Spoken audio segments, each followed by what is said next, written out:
முருகான்னு நினச்சி இப்போ பூஜையெல்லாம் முடிச்சுட்டு வெளியே போங்க.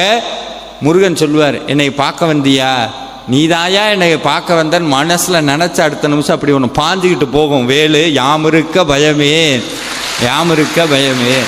இன்னைக்கு பரிகாரம்ங்கிற பேரில் நம்ம எல்லாத்தையும் பண்ணுறோம். தவறு இல்லை, ஏன் நம்மளுக்கு வழி தெரியலை, வழி நம்மளுக்கு தெரியல. இந்த பரிகாரம் பண்ணும்போது ஏன் சென்ட்ட நிறையா பேர் கேட்பாங்க, நாங்கள் போகாத கோயில் இல்லை, பண்ணாத பூஜை இல்லை, கும்பிடாத தெய்வம் இல்லை, எல்லாம் சொல்கிறோம், ஏன் எனக்கு பரிகாரம் பலிக்கலை அப்படின்னா ஒன்றும் இல்லை.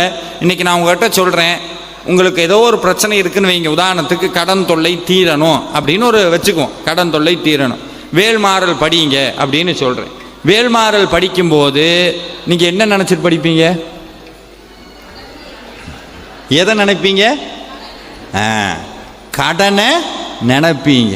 முருகனை அவர் சார் எங்களுக்கு கடன் தீரணும் சார்.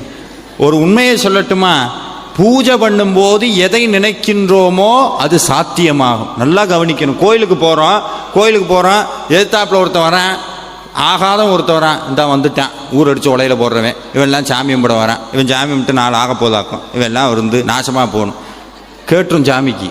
அப்போ சாமி என்னென்னா மித்த வார்த்தையெல்லாம் விட்டுப்பிடுவார், அந்த ஒரு வார்த்தையை பிடிச்சிடுவார், போய் இவனுக்கு அதான் வேணும் போல் இருக்கு வச்சுக்கன்றுவார்.